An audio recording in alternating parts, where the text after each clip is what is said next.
하나님 감사합니다. 2026년도 한 해도 주시고 또 이렇게 성경 공부할 수 있도록 허락해 주심을 감사합니다. 올 한 해 하나님 말씀 잘 배우게 해주시고 또 예수님의 비유도 하나님 깨닫게 해주시고 또 하나님 마음도 알고 또 교회도 알아가고 또 우리도 행할 수 있는 믿음 주시고 하나님의 기쁨이 되기를 원합니다. 하나님께 늘 가까이 가는 우리가 되게 해주십시오. 늘 하나님께 기도하고 또 말씀도 가까이 하고 또 하나님의 말씀을 잘 이행하는 하나님의 기쁨이 되는 우리 모두가 될 수 있게 은혜 내려주십시오.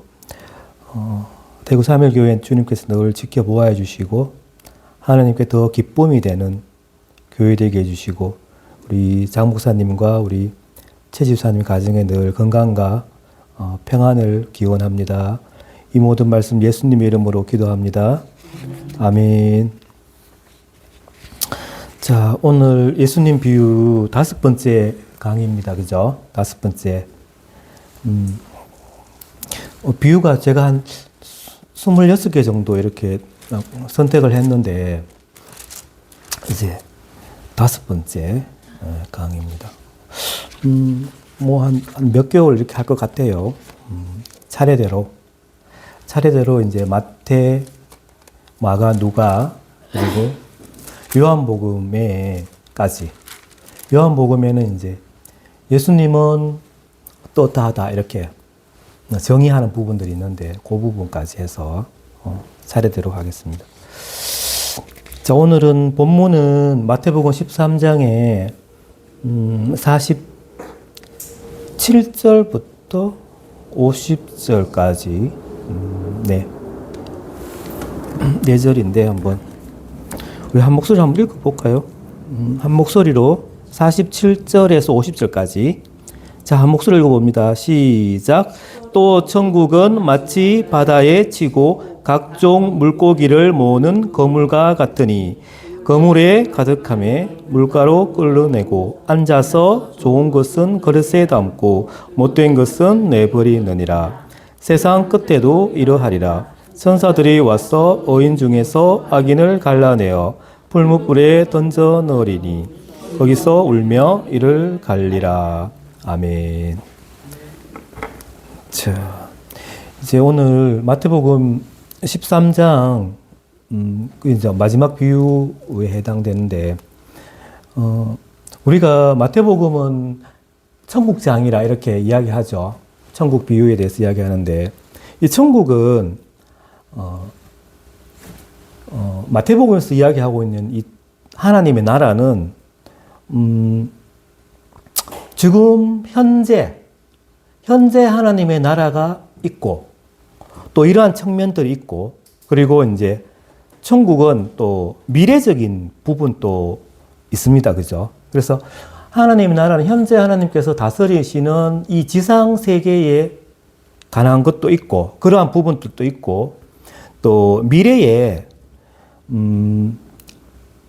적인 그런 부분, 하나님 나라가 이제 현재와 미래가 있다, 이런 것을 계속 이제 말씀드립니다. 그런데 이제 마태복음 13장에서는 주로 이제 이 지상에서 이루어져 가고 있는 천국, 이 지상에서 이루어져 가고 있는 하나님의 나라에 대한 말씀입니다. 네. 그래서 이 천국은 물론 이제 지상 그 장소, 그러니까 땅이라고 하는 그러한 개념들이 있긴 한데, 성경에서는 이 천국을 하나님의 나라, 하나님의 나라는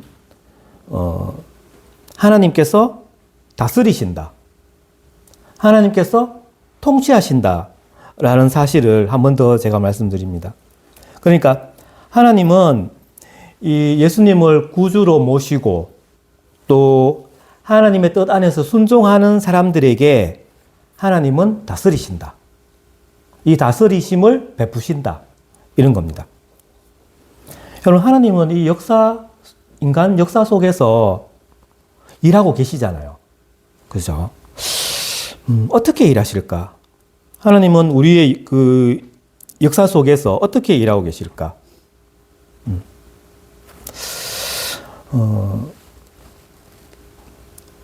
오늘 우리가 읽는 이 마태복음 13장을 보면 하나님께서 오늘 우리의 역사 속에 어떻게 일하고 계시는가에 대한 교훈을 줘요. 그러니까 우리가 지금 살고 있는 이 현실 속에서 하나님께서 어떻게 다스리시는지를 구체적으로 교훈합니다. 그러니까 우리 각자 개인들 속에 하나님께서 어떻게 다스리시는지를 교훈하고 있다는 거예요. 주님께서는 역사 속에서 일하시죠. 그 역사 속에서 하나님 백성들을 불러가지고 세우시고 또 그들을 통해서 하나님께서는 일을 하시는데 어떤 일을 하시느냐. 하나님의 나라가 점점 확장되어 가는 그러한 일을 하신다. 천국 확장 운동을 하신다라고 할 수 있어요. 그래서 주님은 살아계셔서 역사 속에서 지금 또 일하고 계시죠. 여러분, 제가 이런 말을 하면 반문이 생겨요. 하나님께서 이 세상에 역사하시는데 왜 이 세상이 이렇냐? 왜 이 세상이 아직도 불의하냐? 부패가 있느냐? 부조리한가? 아니, 하나님께서 역사하시는데, 이 세상에 역사하시는데 왜 사람들이 그리스도인이 되지 않는가? 이렇게 반문할 수 있습니다. 하나님께서 역사하시는데 심지어 하나님의 백성이라고 하는 그 교회가 왜 갈등이 있는가? 왜 그 속에 진통을 겪고 있는가? 이렇게 반문할 수 있습니다. 그 반문에 대한 대답이 마태복음 13장에 있어요. 하나님께서 이미 예수님께서 2000년 전에 오셔서 이야기하셨어요. 그 내용이 13장에 달려 있거든요. 그래서 예수님께서 이 천국 비유, 이 13장에 있는 이 비유들을 통해서 차례대로 연속적으로 거기에 대해서 계속 이렇게 이야기하시는 거예요. 순서대로. 그래서 우리가 제일 처음 배운 비유가 뭡니까? 첫 번째 비유가 씨 뿌리는 비유잖아요. 씨 뿌리는 비유를 제일 먼저 이야기하신 거예요. 씨 뿌리는 비유가 보면 네 가지 마음밭이 있다라고 했잖아요. 그죠? 네 가지 마음밭이 있다. 그걸 공부했어요. 그래서 우리가 네 가지 마음밭을 공부했는데 이게 이제 하나님과 관계를 맺고 하나님의 다스림을 받는 그 역사 속에 우리가 어떻게 들어가는가. 그러니까 하나님의 나라, 하나님이 다스리는 그 나라로 어떻게 들어가는가에 대해서 보여주잖아요. 그러니까 하나님께서는 그 말씀을 마음으로 어떻게 받느냐에 따라 달려 있다는 거예요. 그 마음 상태에 따라서. 그것이 이제 네 가지 마음밭의 교훈이잖아요. 자, 두 번째 비유가 뭡니까? 두 번째 비유는 겨자씨 비유예요?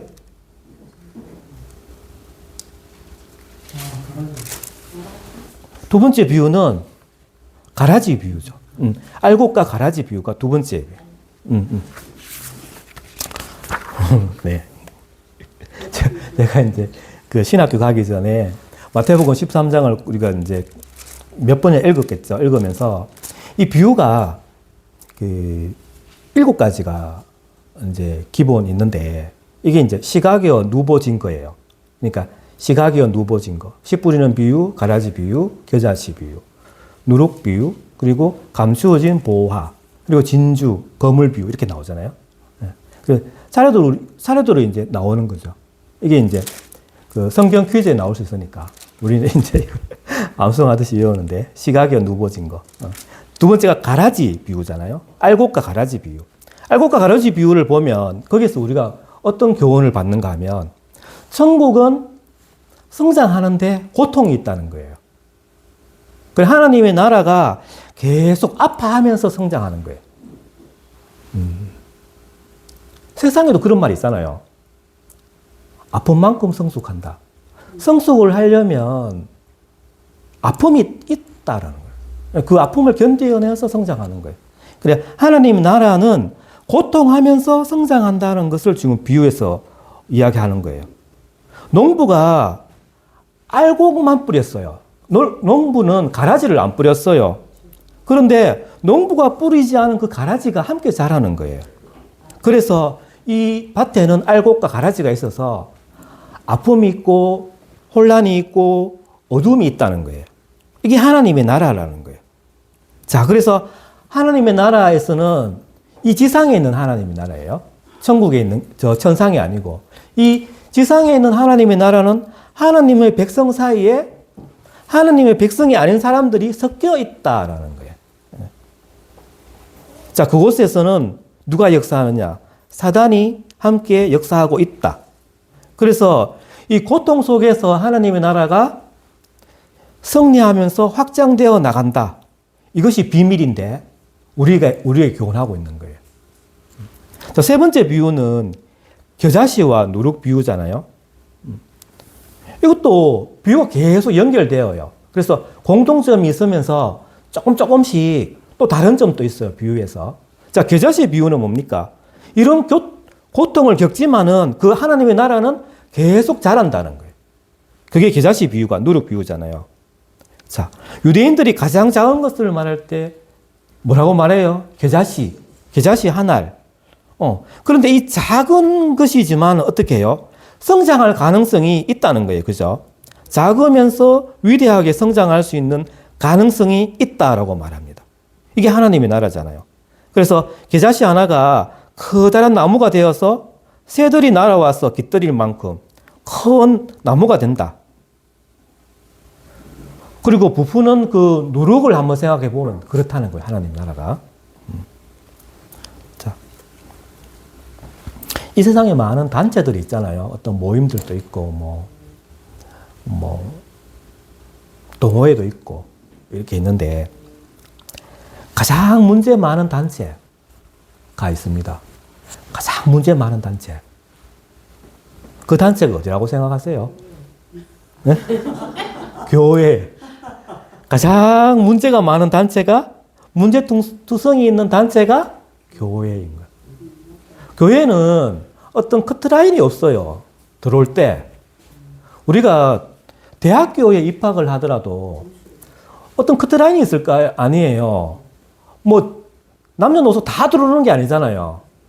우리가 어떤 기업이나 대기업이나 공공기관에 들어가려면 들어갈 때 커트라인이 있을 거 아니에요. 아무나 들어가는 게 아니잖아요. 교회는 다 들어올 수 있어요. 인종차별 안 해요.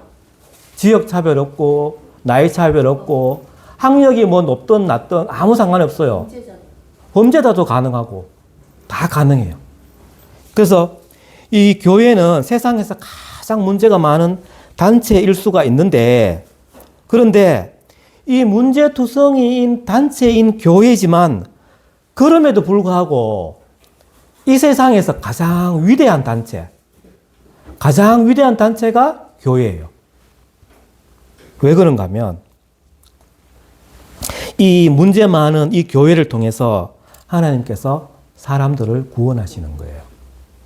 하나님의 나라가 확장되어 가는 거예요. 이 세상에 어떤 단체가 사람들의 영혼을 구원하는 단체가 있습니까? 교회 말고는 없죠. 그래서 이 교회가 가장 문제투성이 단체이면서 가장 위대한 단체인 것은 하나님께서 사람들을 구원하시고 하나님의 나라가 확장되어 간다는 거예요. 이게 이제 비밀이죠.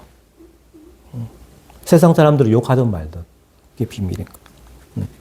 자, 그래서 이 마태복음 13장에서는 이러한 교훈을 계속 이야기하고 있습니다. 그 비유가 계속 되어요. 그리고 네 번째 비유가 뭡니까? 이제 감추어진 보화와 좋은 진주라고 하잖아요. 그래서 그 농사 짓던 농부나 또 상인이 좋은 보물, 값진 진주를 보자마자 모든 것을 팔아서 자기 것으로 사잖아요. 그러니까 모든 것을 버리고라서도 소유해야만 하는 가치가 있다는 거예요. 이게 천국의 가치인 거예요. 그렇잖아요. 그래서 하나님이 다스리시는 이 백성들의 주인이시고 왕이신 예수님, 그분이 얼마나 소중한 분인가. 우리가 교훈할 수 있는 거죠. 우리가 눈 한쪽 없이 천국 들어가는 것이 온몸을 가지고 지옥 가는 것보다 훨씬 낫잖아요. 자, 마태복음 13장의 비유 가운데서 이제 점점 자라나고 있는 하나님의 통치, 하나님의 나라에 대한 마지막 비유가 오늘 본문이에요. 거물의 비유. 이 거물의 비유입니다. 오늘 이 비유는 어떤 교훈을 주는가 하면 천국이 어떻게 완성되어 가는가에 대한 것을 보여줍니다. 자, 하나님의 나라는 불의함도 없고 악도 없고 또 정의롭고 또 평화가 통치하는 그 나라인데 언제 그 나라가 완성될까? 그 나라가 어떻게 완성될까에 대해서 오늘 본문에서 예수님께서 이제 설명하시는 거예요. 자, 여기 이제 보면 이제 어부는 고기를 잡겠죠. 그래서 그물을 이제 바다에 던지는 거예요. 이 그물은 좀 큰 그물이에요. 그래서 뭐 양쪽의 배에서 이 중간에 그물을 이렇게 쳐서 이 바다를 통째로 끌고 내는 거예요. 이렇게. 저인망이라고 해야 되나? 뭐 이렇게. 그러니까 이 그물이 엄청 큰 거예요. 두 배가 한 그물을 이렇게 끌어당기는 거예요. 그래서 이 다 잡은 이 어부들이 그 그물에서 못된 것은 출연해 버리고 좋은 고기는 골라서 이제 그릇에 담는 거예요. 자, 그러면서 예수님께서 이제 이렇게 말씀하시잖아요. 세상 끝에 이렇게 된다. 천사들이 와서 의인 중에서 악인을 이제 골라낸다. 그래서 그 악인을 풀무불에 던져 넣었는데 그 악인들이 거기서 울면서 이를 갈게 된다. 이렇게 말씀하시는 거예요. 경고의 말씀이잖아요. 이 말씀은 거물 비유와 비슷한 비유가 우리가 배운 어떤 비유가 비슷해요? 이게 거물 비유가? 그렇죠. 그 가라지 비유하고 비슷해요. 알곡과 가라지 비유하고 아주 흡사합니다. 아주 흡사해요. 그래서 예수님께서는 그 중요한 사실에 대해서는 반복을 하시잖아요. 반복을 하시는 거예요. 그런데 여기에 이 거물 비유는 그 알곡과 가라지 비유에서 교훈을 한 개 더 첨가해요. 비슷한데 한 개 더 있는 거예요. 자, 무엇이 다른가 하면 처음에 이제 알곡과 가라지 비유를 보면 농부가 이제 씨를 그 밭에 뿌리잖아요. 그런데 이 농부는 알곡을 기대하고 뿌렸는데 가라지가 났잖아요. 전혀 기대를 안 했어요. 농부는. 가라지를 전혀 기대하지 않았는데 이 가라지가 섞여서 막 자라나고 있는 거예요. 알곡만 자라면 좋겠는데. 농부는 알곡을 의도하고 씨를 뿌렸는데 현실은 어떻습니까? 현실은 알곡과 가라지가 섞여 있는 거예요. 이게 현실인 거예요. 자, 여러분 그 교회에서 목사님들이 이제 설교할 때 알곡을 의도하고 설교를 할 수 있어요. 알곡이 되라고. 그래서 내가 지금 설교하는 이 복음을 이 청중들이 받아들이면 좋겠다. 진리의 말씀을 참으로 받으면 좋겠다. 그래서 하나님 앞에 무릎 꿇고 순종했으면 좋겠다라고 이제 이 말씀을 전합니다. 그게 또 예수님의 마음이잖아요. 예수님도 그렇게 말씀하셨죠. 그런데 교회라는 현실을 보면 가라지도 함께 자라고 있다는 거예요. 그래서 우리가 교회를 바라보는 현실적인 안목이 있어야 된다. 현실을 바라보는 안목. 이게 이제 성경적인 안목이에요. 그래서 주위에서 세상 사람들이 뭐 이렇게 말할 수 있어요. 뭐 교회 가봐야 뭐 별 수 있냐. 그리고 나는 저 사람이 교회 가는 거 보면 나는 교회 안 가겠다. 이렇게 이야기하는 분들이 혹 있을 수 있어요. 근데 이분들은 어떻게 생각하는가 하면 세상 사람들은 이 교회를 아주 순수하고 깨끗하고 이상적인 그러한 단체로 보는 거예요. 그래서 교인이 특히 이제 교회 지도자들인 뭐 장로나 목사님이나 권사가 사회적으로 무리를 일으키면 이제 바라보는 자기들이 바라보는 이상적인 안목이 있단 말이에요. 그 이상이 기대가 안 되니까 더 크게 이제 반발하는 거겠죠. 물론 이제 그런 게 나쁘지는 않아요. 나쁘지는 않은데 이 사람들은 현실적인 안목, 성경적인 안목을 모른다는 거예요. 그게 이제 오늘 예수님의 말씀을 통해서 발견할 수 있는 교훈인 거예요. 그러니까 예수님도 알곡을 기대하고 말씀하시고 설교자들도 알곡을 기대하지만 현실에서는 밭에 가라지가 함께 자라나고 있다. 이걸 세상 사람들은 잘 모를 수 있다는 거예요. 교회는 완전한 곳이 아니다. 완전한 곳이 아닙니다. 마치 바다에 던져진 그물에 온갖 종류의 물고기가 다 모여드는 거예요. 각종 물고기들이 다 모이는 거예요. 이제 바다 안에 있는 큰 건물 안에 뭐 작은 고기든 큰 고기든 뭐 맛있는 고기든 뭐 필요 없는 고기든 어부가 생각할 때는 그런 고기들이 이 큰 건물 안에 다 끌려오는 거예요. 그래서 이 지상교회는 혼합되어 있는 공동체라고 할 수 있어요. 참 신자와 가짜 신자가 혼합되어 있다는 거예요. 그러면 우리가 알곡과 가라지 비유에서 왜 하나님은 이 알곡이 있는 밭에 가라지가 자라나는 것을 허용하실까? 이렇게 생각할 수 있어요. 그래서 예수님께서 이 가라지는 원수가 뿌린 것이다 라고 말씀하시잖아요. 다시 말하면 마귀의 역사 때문에 가라지가 섞여 있다라는 거예요. 자, 여러분, 마귀의 입장에서 보면 마귀의 목표는 이 세상 전부가 될 수 있는데 이 세상 전부가 될 수 있지만 또 이 세상이 아닐 수 있어요. 마귀는. 왜냐하면 마귀는 이 세상의 신이잖아요. 고린도후서 4장 4절에 이 세상의 신이다, 마귀가. 이렇게 말하잖아요. 성경은 사단을 이 세상의 신이라고 이렇게 딱 지정을 해요.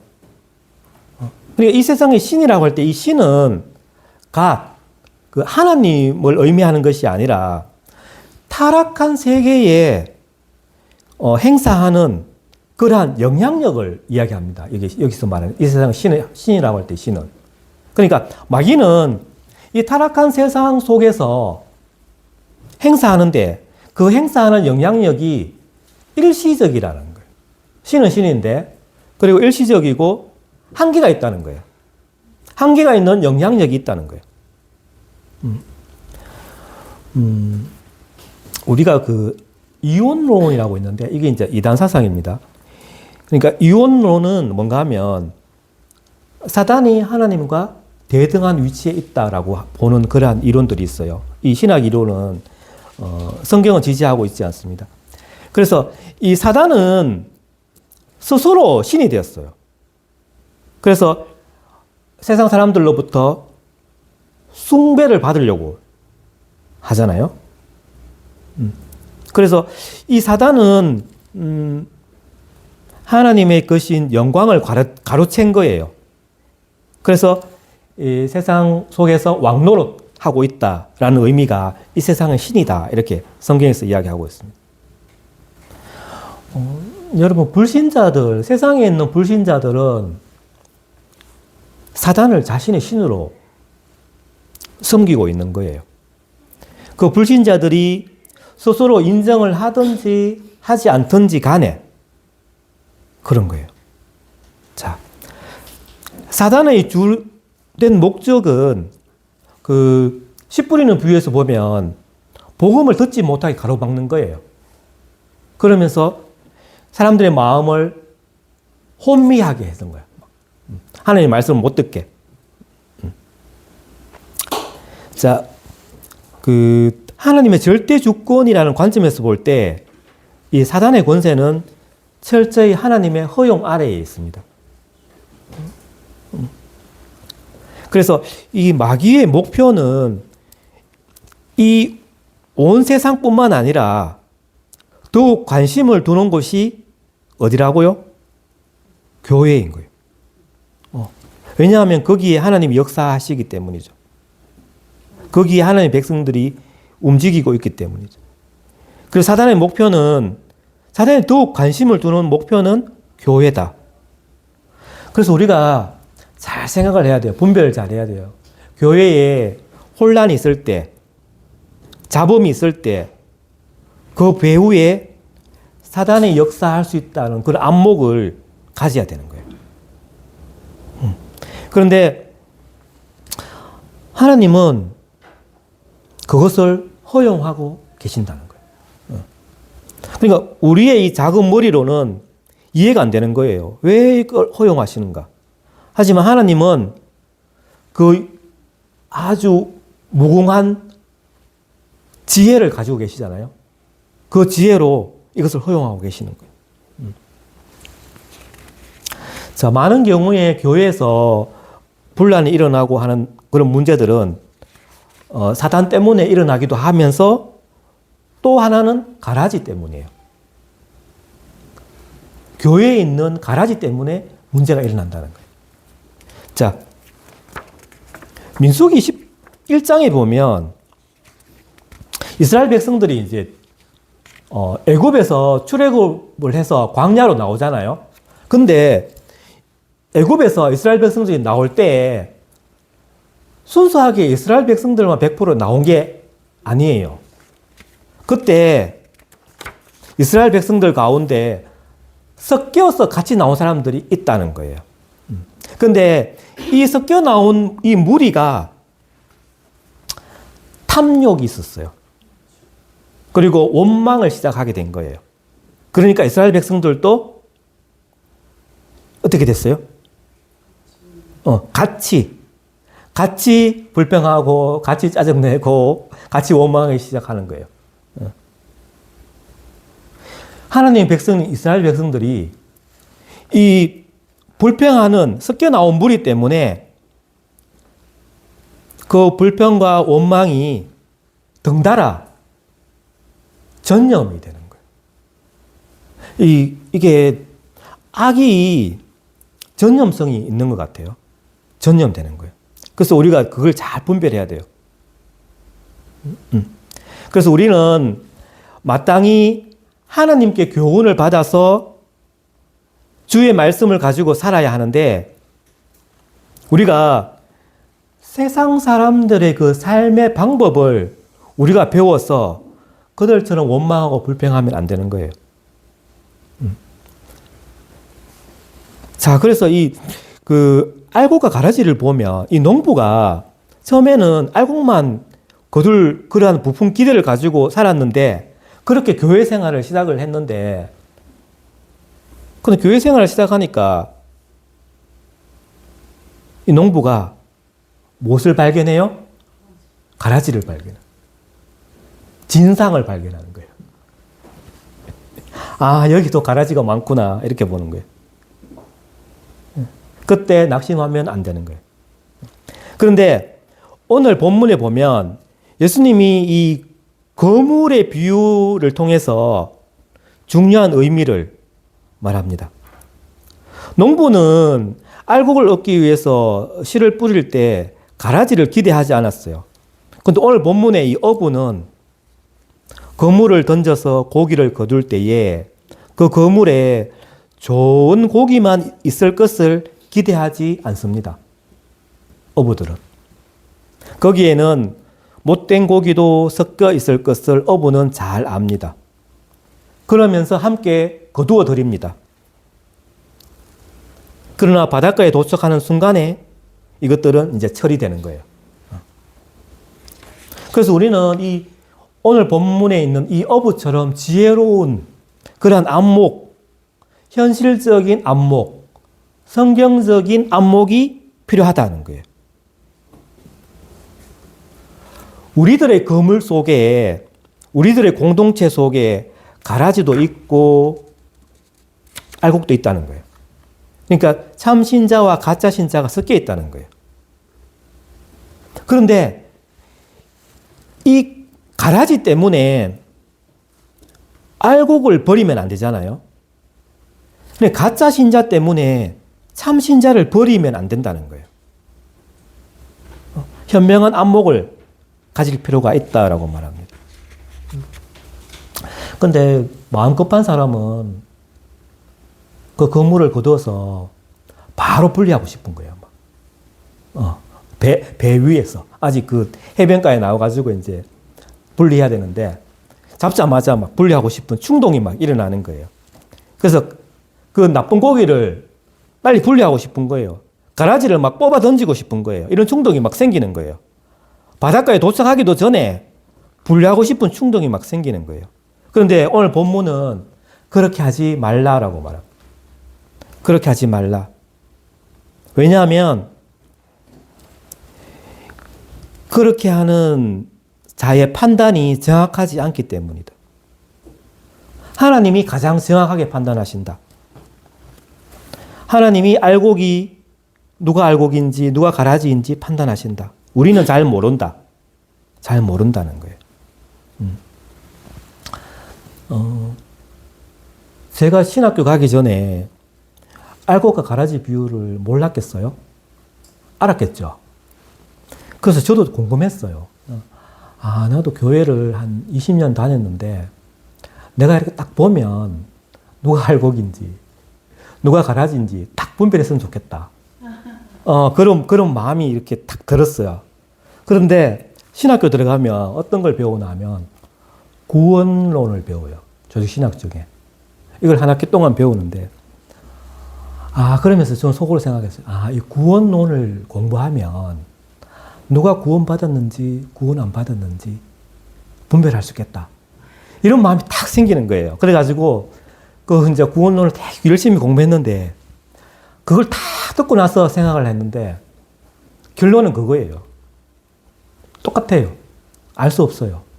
누가 알곡인지 가라지인지 우리는 알 수 없어요.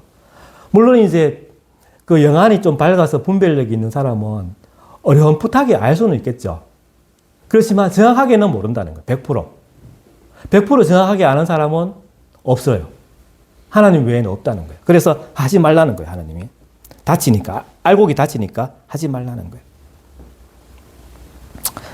자, 그러면 언제까지 이 가짜를 허용합니까? 언제까지 이 악을 허용합니까? 언제까지 이 어두움을 허용합니까? 우리는 그냥 내버려 두라는 거예요. 내버려 두라.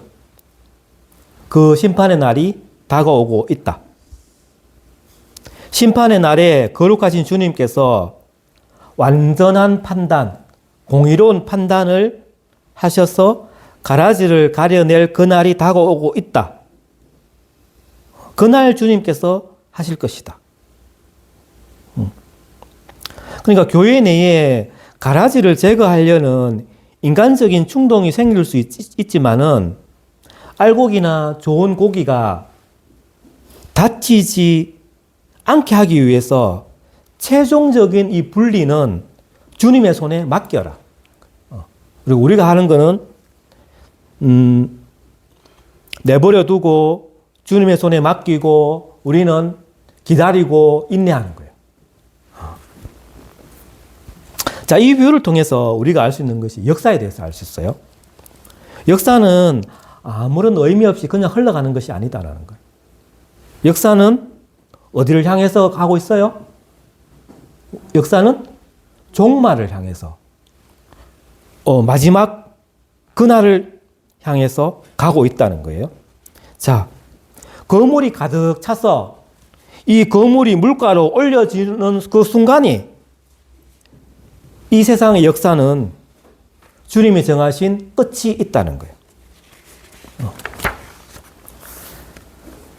그러니까 하나님께서는 마지막 날에 하나님의 나라를 온전히 세우시는데 그날까지 위선자들이 이 충성된 자들 사이에서 끼어 있는 것을 일시적으로 용인하시는 거예요. 그러니까 잠정적으로 허용을 하신다는 거예요. 그렇기 때문에 우리가 할 수 있는 일은 뭔가? 우리가 할 수 있는 일은 우리가 우리의 잘못이 있다면 그걸 바로 세우는 일을 하고 또 자신을 깨끗하게 씻는 일, 회개하는 일에 힘써야 한다는 거예요. 그래서 이 교회는, 이 지상에 있는 교회는 예수님께서 그 양과 염소를 이렇게 구별하시기까지는 이 교회는 온갖 흠이 있다는 거예요. 티가 있다는 거예요. 주름이 잡혀져 있다는 거예요. 완전하지 않다는 거예요. 지상에 있는 교회는 거기에는 이미 구원받았어요. 지상에 있는 교회는. 그렇지만 아직 완성되지 않았다는 거예요. 그러니까 이미와 아직이 있다는 거예요. 또 지상의 교회는 여전히 아직 천상의 교회가 아니기 때문에 죄의 영향력 아래 있어요. 그래서 그 지상의 교회에 있는 이 교인들은 아직 연약하기 때문에 갈등이 있을 수 있고 또 거기에 따른 상처도 있고 또 허물이 나타나기 마련이다. 이걸 이제 이해하기, 교훈하는 거예요. 루터가 이렇게 말했다고 합니다. 성도 개개인이 의인이자 죄인이다. 의인이면서 죄인인 거예요. 성도는. 교회도 마찬가지예요. 교회도 거룩한 하나님의 백성이면서 죄인들의 모임인 거예요. 그래서 교회를 이렇게 이제 봐야 되는 거예요. 알곡과 가라지가 오늘 이제 본문 검을 비유는 같은 점이 많잖아요. 주님은 어떻게 심판하시는가? 지금은 섞여 있지만 그때에는, 그날에는 확실하게 구별하신다. 성경은 이 두 가지 종류만 분명하게 말하고 있어요. 양이 있고 염소가 있다. 그리고 착하고 충성된 종이 있고 또 악하고 게으른 종이 있다. 슬기로운 5 처녀가 있고 미련한 5 처녀가 있다. 오늘 본문에는 뭐라고 나와요? 의인이 있고 악인이 있다. 딱 구별합니다. 섞여 있는데 그 마지막 날에는 구별될 것이다 라고 말합니다. 여러분, 사람은 2 가지 종류밖에 없어요. 구원받았거나 구원 못 받았거나, 의인이거나 악인이거나 2 가지밖에 없어요. 이 중간은 없어요. 사람이 하나님께서 남자와 여자로 창조하셨잖아요. 제3의 성은 하나님께서 창조 안 하신 거예요. 남자와 여자로 창조하신 거예요. 성경은 딱 2 가지만 이야기해요.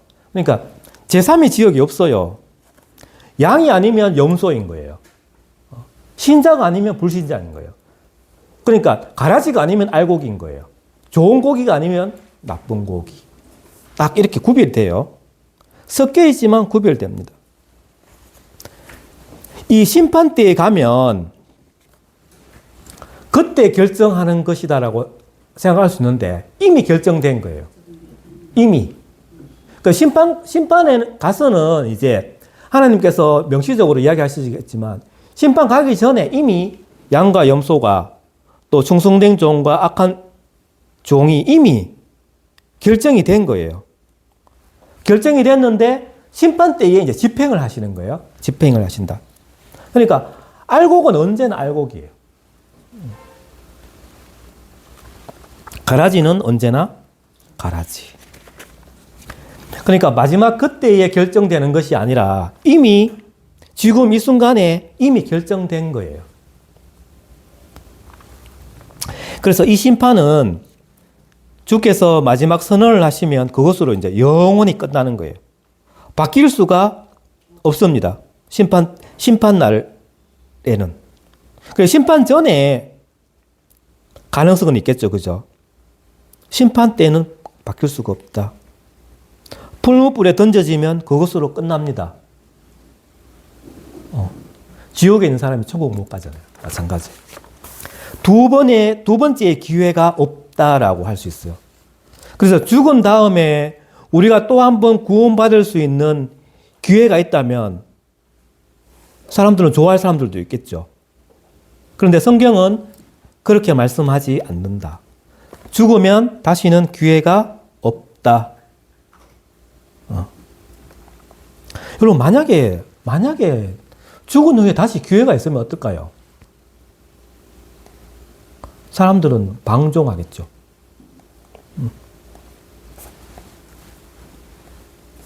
그러니까 지금 이 순간 주님을 믿고 구원받으면 영원한 하나님의 자녀이고, 지금 주님을 놓치면 영원한 멸망이다. 다른 기회는 없다. 라고 말합니다. 자, 여기 이제 풀무불이 등장하잖아요. 풀무불이다. 이게 이제 지옥은 이제 불과 유황으로 있으니까 풀무불이라고 이렇게 이제 비유적으로 말을 하고 있는 겁니다.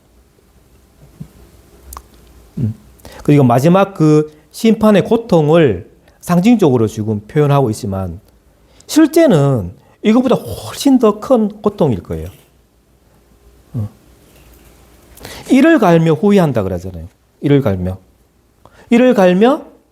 울며 이를 갈리라 말합니다. 울며 이를 갈리라. 이게 이제 지옥의 절망입니다. 주님 앞에 버림받은 절망, 영원한 후회.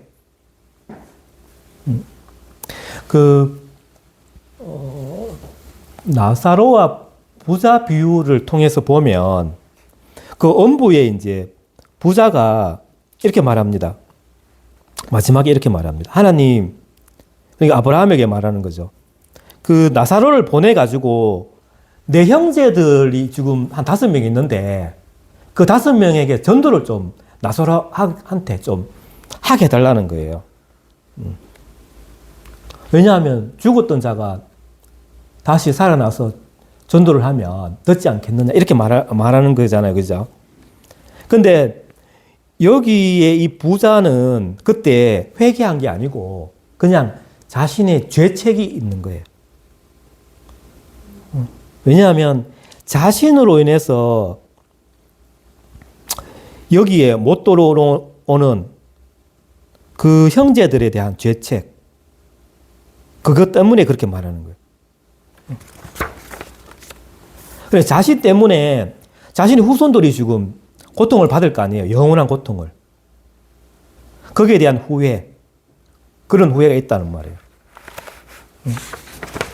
자, 이제 결론을 맺습니다.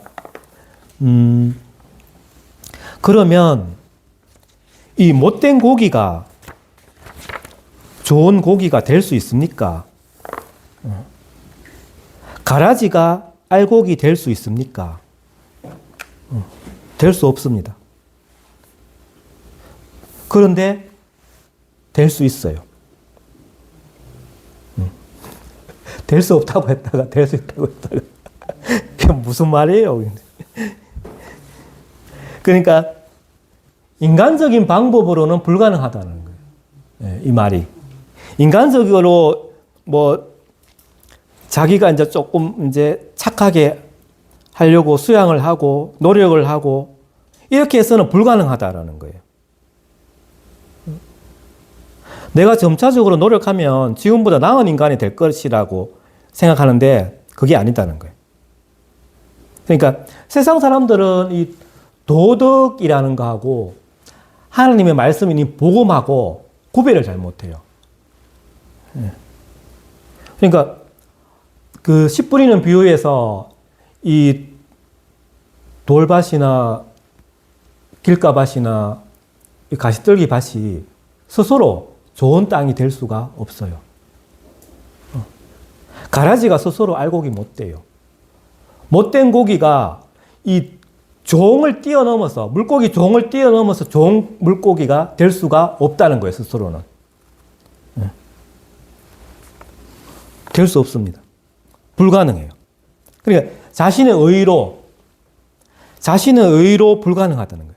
자신의 어떤 노력, 자신의 방법으로는 이게 안 된다는 거예요. 그래서 하나님께서 어떻게 하셨어요? 네? 그래서 어떻게 하셨어요? 하나님께서? 예수님을 보내주신 거예요. 그래서 보내주신 거예요.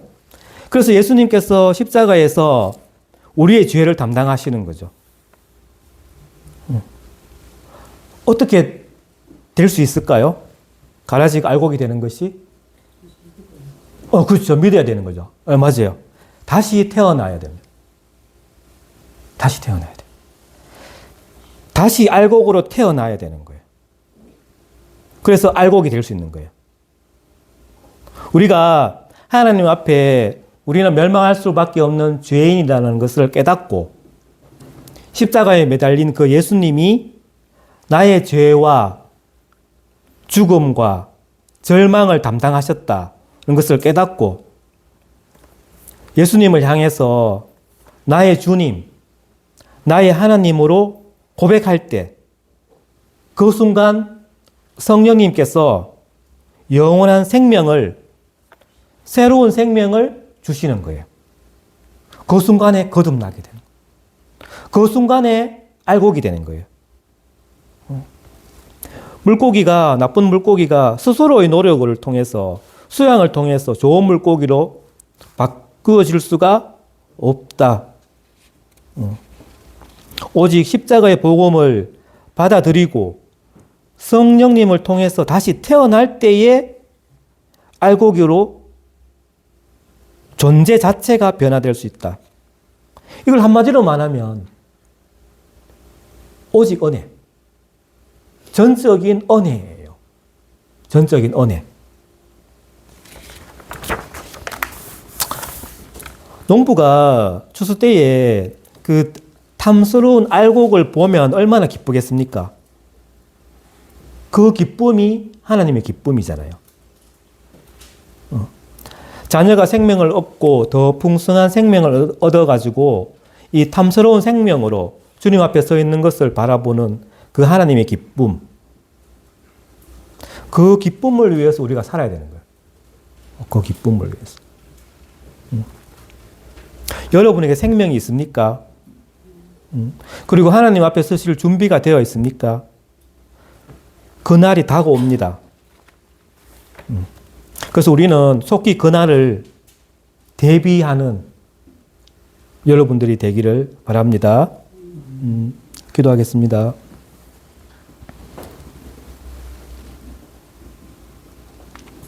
하나님, 교회에 참으로 가라지들이 있어서 원망하고 불평한다 할지라도 우리들도 덩달아 그들과 같이 원망하고 불평하지 않기를 원합니다.